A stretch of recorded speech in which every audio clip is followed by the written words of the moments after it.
All right, everyone.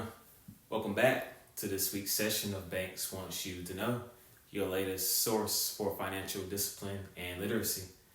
So, how did everyone's Valentine's Day weekend go? Do we still have some money left to make it through the rest of the month? I sure hope so.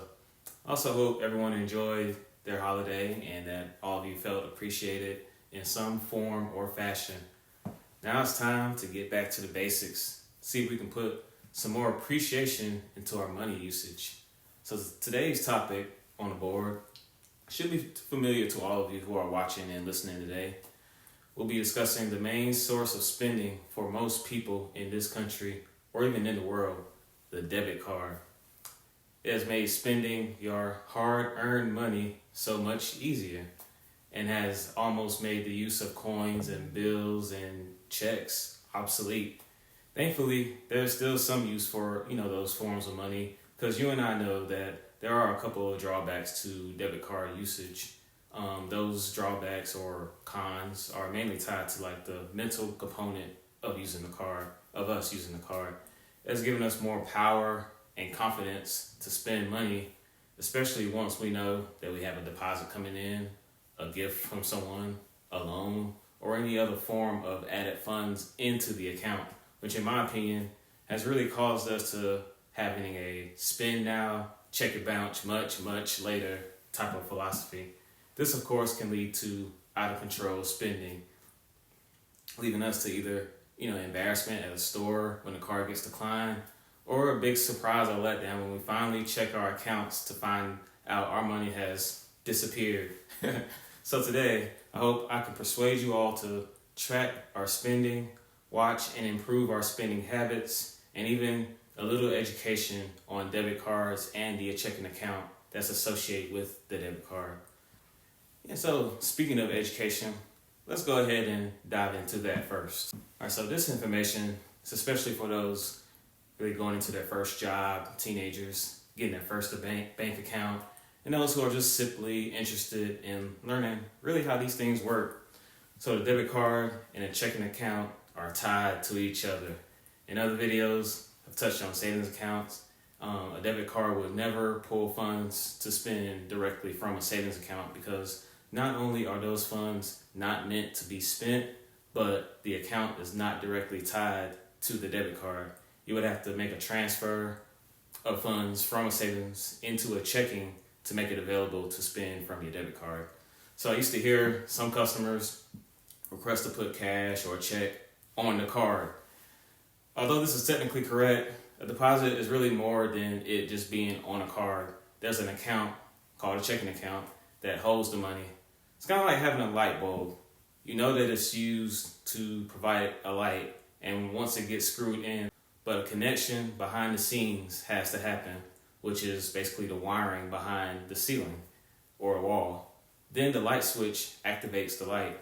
So just as a light switch is needed to turn on a light bulb, a checking account is needed to use your debit card.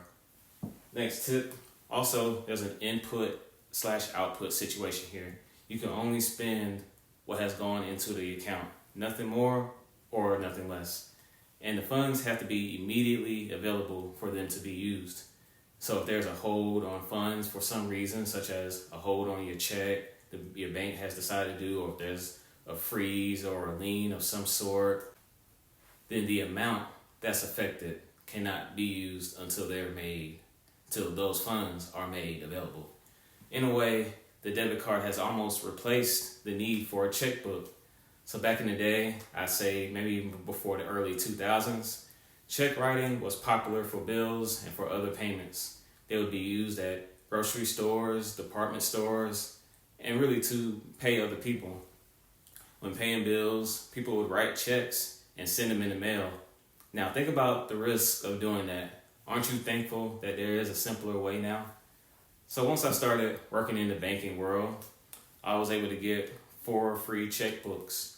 Now over 10 years later, I can count on my fingers how many checks that I've written. And I probably will have those, the rest of those checks. I may have those forever just because I don't really use them. But there's still some good usage that they can provide, especially for transaction tracking purposes. So don't roast the people in your lives who are still using checks today Don't roast them too hard. Now, the final debit card tidbit I have is that it is nothing, I mean nothing, like a credit card. Now, it's easy to confuse the two, but they do serve two different purposes. A debit card contains your actual money that you've earned and accumulated, while a credit card contains funds that are lent to you from a financial institution. Now, if you all stay tuned with me, I may go into more detail about credit cards next time. Now, most debit cards, they may not have perks like a credit card would, such as getting a percentage of cash back for your purchases, but check with your bank because there may be a few out there who will offer cash back. All right, so now that the education piece has been covered, let's dive into some money management tips I have for you all to use your debit card and that checking account the best way possible. All right, so just like how check writing is kind of an old school practice, you really don't hear of people talking about reconciling their bank statements or accounts anymore. Maybe that was pretty much eliminated once we were able to get access to our account activity much quicker with banking apps and several alerts that we can get via text messages or emails or phone calls. But I believe that it's still important to reconcile your finances. A main reason why, from what I've learned, is because the order that you make your purchases will not be the same order it'll show on your statement or on the app. This can get most of us really tied up. I can think of a situation offhand. This actually happened to me. So think about it. It's the beginning of the month. For most of us, it's time for us to pay rent or to pay mortgage. So let's say rent is like $2,000 a month. You submitted the payment on the first of the month, trying to make it on time. It may not show out of your account until 3 days later, but you know you paid it. So you go on to spending, the rest of the money that you have on various things, and you think you're good till next month. Then all of a sudden, you still see a big chunk of money in your account on the 5th because, right at the time the rent was ready to take the payment, there wasn't enough money because now there's less than $2,000 in there because money got spent while thinking your rent got paid. But it then causes a non-sufficient funds fee.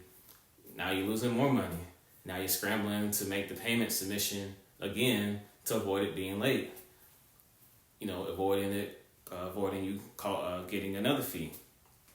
Thankfully, in my case, I was able to rectify that quickly with some money kind of saved up and was able to just really learn from that experience and see how transactions work. So typically, if you use your debit card for a purchase, also called a point of sale or a POS transaction, then it may come off the account right away.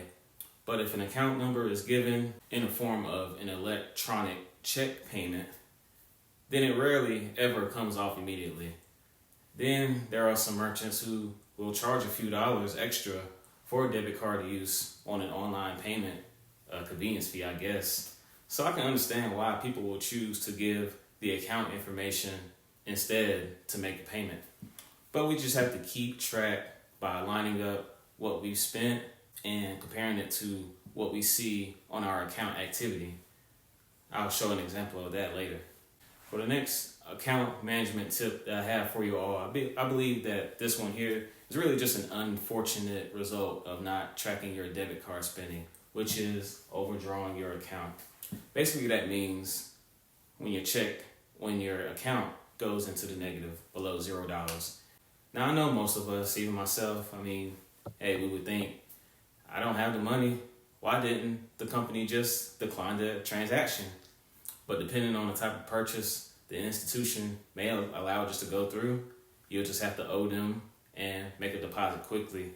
And I mean quickly because there could be a time when if the account is left in the negative way too long, you start to get letters and then your checking account can be at risk of getting closed, and we don't want that. That also leaves a bad stain, a bad reputation for you as the customer or the member with your account, with your financial institution. So to be able to stick with the institution or the bank that you're with, try to rectify these mistakes as quickly as possible, especially when it comes to negative accounts. In most cases, each time a transaction is made when the account is below $0, a fee is added. I'm not sure if this is still the case, but Wells Fargo and other larger banks will charge $35 per overdrawn transaction. Even 3 overdrawn transactions can really leave you with a balance of over $150 in the negative. Now, I know you're thinking, how is that possible? But let's see. So let's say you went to a couple of stores. Hopefully you all can see this. First transaction was $9.68. Another one may have been $7.43. And then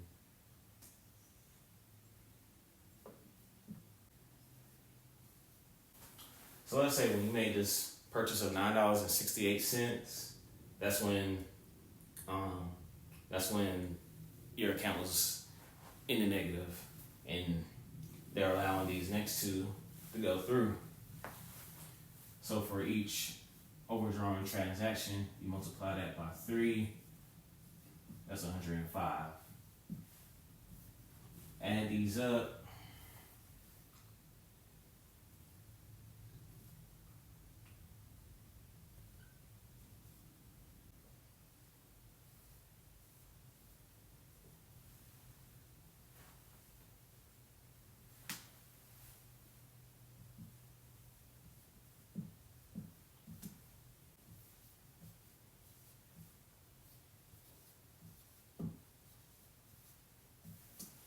So just like that, I chose some smaller numbers. I wish I would have chose some bigger numbers just to show you how it could balloon to an even bigger amount. But this is close enough to 150. But just from spending $28.50 in the negative with a fee of $35 per transaction, you can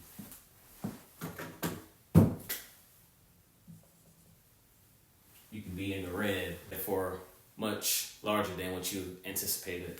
Now, I'm sure Wells Fargo and these other banks have had millions of people over the years visit their banks to really resolve these mistakes, mainly because not only did they not realize that their account was going under, but they didn't know the fees that were occurring really just by the swipe of a card. Trust me, I've been there as well. 3 small purchases, something like this, happened once my account went into negative, lead me to have to cough up around $167. But thankfully, the banker worked with me, gave me a pass, and fixed the negative balance for me. Basically, just kind of gave me a freebie. But I had to learn not to do that again, or really just to fix it as soon as possible before those crazy fees come my way. Now, one way to prevent overdrawing is to set up overdraft. It pulls funds from another account that you have with the bank, such as a savings, to keep the checking from having a negative balance and getting that purchase that may have caused the negative balance, getting that purchase made in full. Now, I personally do not have this set up anymore with my bank because it can easily drain your savings if you're not careful. So there are some options to really combat overdrawing. All right, so the last thing I have here, last tip, will take some strategy. Now, it'll also take a few other things that I've touched on so far in these videos. Discipline, planning ahead, and slowing down. To manage your debit card and your bank account to the max potential, you will need to figure out the mindset or a plan for how you will use the account. Will it be for shopping for the things you want and need? Will it be strictly for bill payments? Or will it be both uses mixed in? Now, if it's, of that last question that I mentioned, we have to be careful that a situation doesn't come up like the one I talked about with my rent earlier in that first tip, because there's consequences in the form of fees that can hit you very quickly and add up. Now, recently I've experimented with leaving the amount of money that it takes to pay my bills in the account for that time period. Leave a little extra for what I call incidentals, in case I definitely need to use a debit card where they're not taking cash, or maybe there's a bill that I forgot to calculate and it decides to come up. And then just withdraw the leftover amount in cash and then just kind of stash it in a hiding place. This method actually puts me in the mind of what a checking account was originally made for checks, because you're using it for your bills. only this time it's electronic checks. Now, speaking of that, if you're in the position to allow auto pay for your bills, then I say do it. I highly recommend it for as many of your bills as possible. It'll save you a headache. And then if a merchant makes a mistake, such as making a payment twice, then they will, and they have the right to fix it. And you'll get the proper amount of money back. Now, it may be an inconvenience since there may be times where you have to deposit some of that cash back into the account to cover a transaction. But sometimes it takes a drastic measure to increase discipline in your finances. And I've also seen people get 2 or more checking accounts to kind of better distinguish the purposes of those accounts. One may be for bills, while the other one may be for spending. Now, there's an option that I can get behind as well. Now, as long as the uses and of the debit cards and the accounts are clearly labeled and established. But whatever it takes, whether it's the separation of the funds or you wind up having them together, let's have a mindset ready to manage our accounts in the best way. All right, so what I have for you here on the board for you is how I would do a reconciliation between what you spent and what your account would show, like online or the app. So here is the order of spending. This is what you've actually done. So February 1st, I did housing payment $2,000. I might have submitted it online. Then later on that day, bought some Chipotle. The next day, went and paid my phone bill online with my account information. And then the next day, still got some money left over. Let's go to H&M, buy a couple of things for $52.03. But as I was saying earlier, that is not going to be how it's presented on the app or on your statement.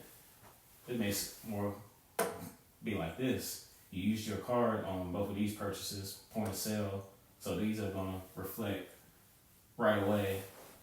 Unless it's the weekend, then it'll come like the next business day. But let's just say that this is during the week. Then let's say it took 2 days for the phone bill to be reflected, and then it took a good 4 days for this to really be reflected out of your account.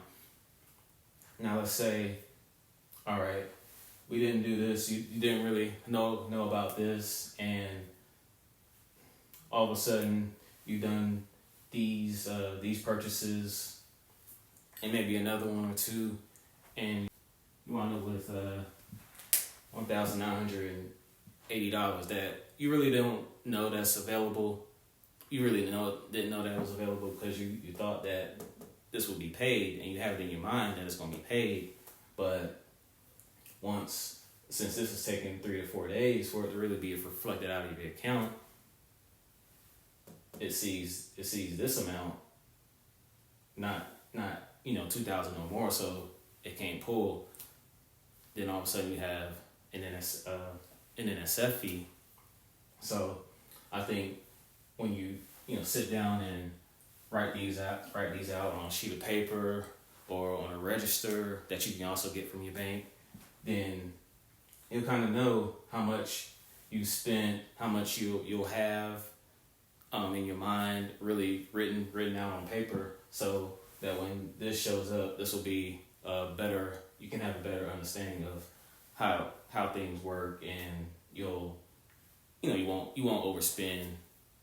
That could cause either an NSF fee or an overdrawn account, which we don't want either one of those because there are consequences for both. Now, the debit card has changed how we spend and use our money really forever, until something else new comes along. Now, there are businesses that are trying to eliminate the use of cash and coin, since it really just simplifies their operations.